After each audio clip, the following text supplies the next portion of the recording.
Well, sometimes you get carried away, and that's what happened. The colors are mostly there. The composition is almost complete. Not completely, but close. Um, Again, I believe I have washed in the background bush too high a value. But I'm not going to worry about it yet because it's entirely possible that I did not. We'll see.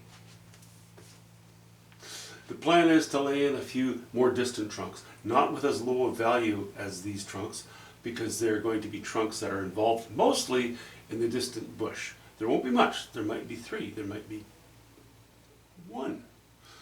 There might be 5. Don't know. I may take this stump and bring it up into a tree, curving this way, don't know, haven't decided yet. But if you don't mind, I'm going to do a very ASMR video here. I'm going to sit in my chair periodically and look at it and adjudicate it with you guys. Because now I can sit back and look at it from a bit of distance. It's just, the whole thing's wet now, soaking wet of course. I wanted to get it done because, well, that means Monday I can jump into it and it should be fairly dry. Yeah, there's something. This bush line is very solid, you know, it's distant but it's solid. It needs a little bit of, it needs maybe in a couple of spots these colors introduced into here to break up the top of those distant trees. It also needs, and this is, I'm more convinced of this actually, I need to take some of these colors and put just a few renegade branches sticking out or clusters of leaves sticking out, you know, maybe in here somewhere, maybe one there, you know, maybe something up here. Again, we'll see. I'm going to play that by ear and work with it as we go. The reason I thought that I'd bring this up into something is that I'm not happy with this hillside, this branch, this top. It could work. But it's possible that I also shorten this stump, you know, down to here somewhere. So I brought in this other tree here, something kind of interesting I thought. And yeah, you know, bang, bang, bang. But they're not equidistant, which is a good thing. The space between this and this is fairly central, but it's a space, it's not a tree, you know? It's more vague, so it's not so important. So that may be okay.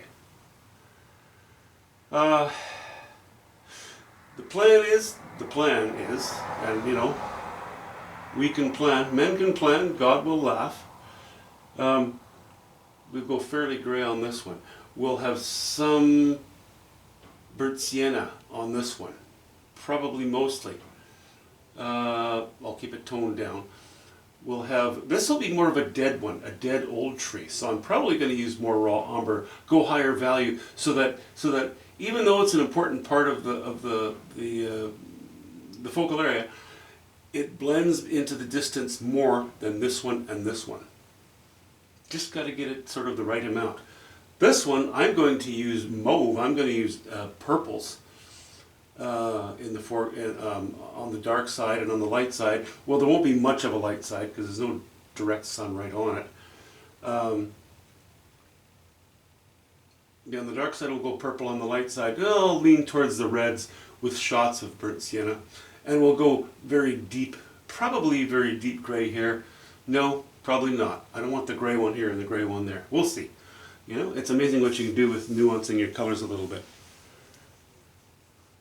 Just thoughts.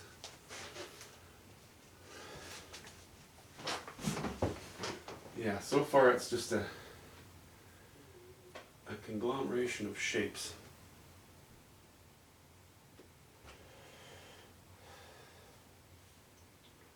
I don't, you know, the way it sits right now, I'm not fond of this square coming down, or this rectangle coming down and then cutting across. The problem is here, and the solution will be here as well, but might be to the left a little bit. I'm going to cut into this tree more. I may need to take some of these colors and cut down into the tree and have it leaning in more. You know, this little one. But it also may not be a big problem because this bush will be a darker green and this trunk will be very light. So it won't stand out in the actual painting, it won't stand out as strongly as it does here. So it might almost solve itself. I had a little trunk here too, but no, I don't think I'll do that. Maybe I'll have a line, I don't know. This boulder so far is going to stay, as you can see. I've laid in some temporary and tentative shapes as far as some foliage just on the other side of the crest of this rock. I don't know that they're going to stay the same shape that they are. I'm pretty sure they're not, but I think fairly close.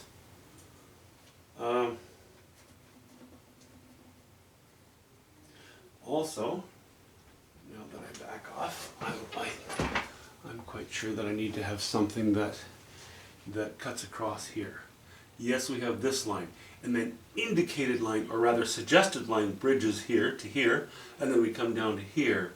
It's not strong enough. I think we have to have some a dark line in somewhere, or partway across this area, to complete the cradle, so that we don't just have, well, grass, call it what you want, so we don't have these lines just running off and dropping off the lower edge of the painting, because we have, in general, you know, this lining up with this and nothing there. So we might need to cut that somewhere to support it. As you can see, the ladder is gone. You know, never mind your ladder. Take me to your leader. I'll see your ladder later.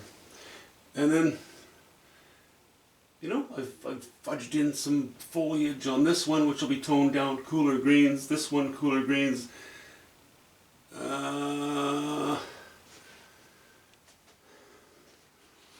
Well, I think we're coming very close.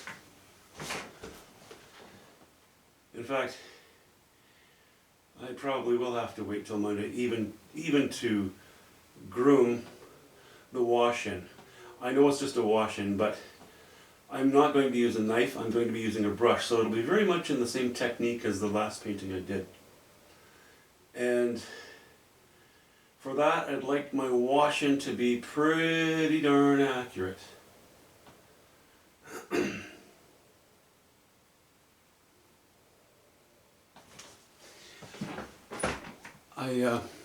You can still see the ghosted images of this tree coming right down to here. I decided to push it back by putting it behind this rise. Okay? So in the actual painting, that's what it'll appear to be. Plus I made it a little bit thinner than it was. Might go even thinner yet when I actually do the painting. We'll see. Got a lot of juxtaposing to do.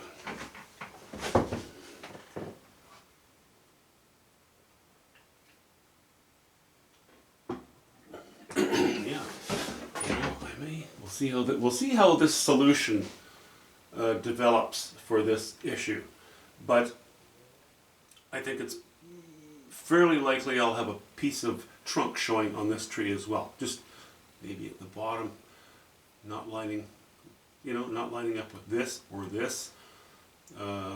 Maybe just a chunk down there. There's a lot of vertical shapes on this. There would be no harm in laying a bit of vertical trunk in there as well.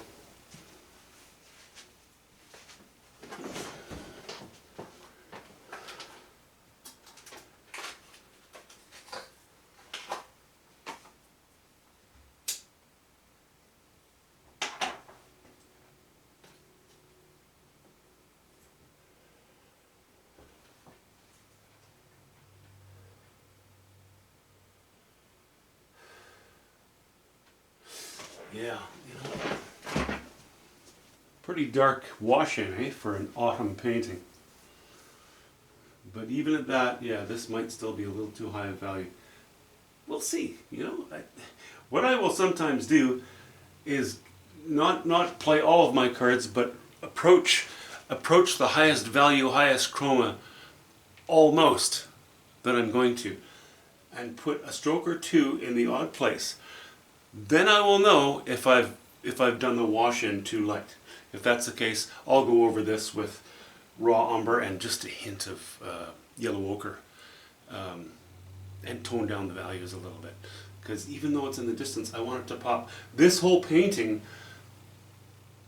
like the last one I did, it makes a painting fairly vivid.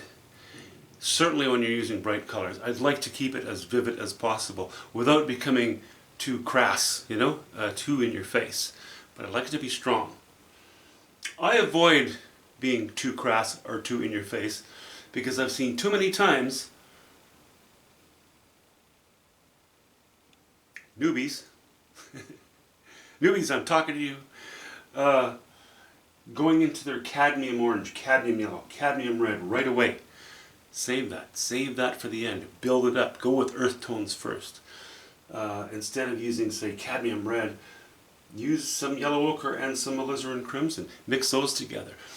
And then you have a medium sort of red. Play all your cards towards the end. That's when your cadmiums come in very handy. Now that only applies to me and my technique, guys. Honestly, it does. Because many people play with CADs right from the get-go and they're very successful with it.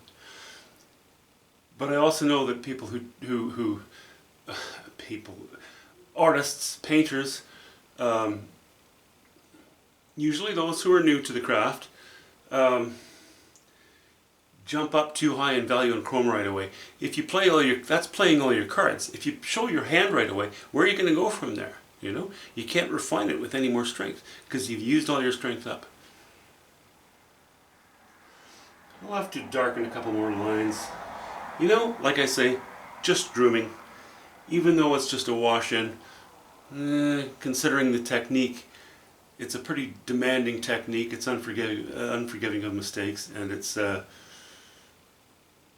yeah, if I want it to be vivid, then I've got to get it right. So anyway, I'm going to say, now I'm finally going to say goodnight.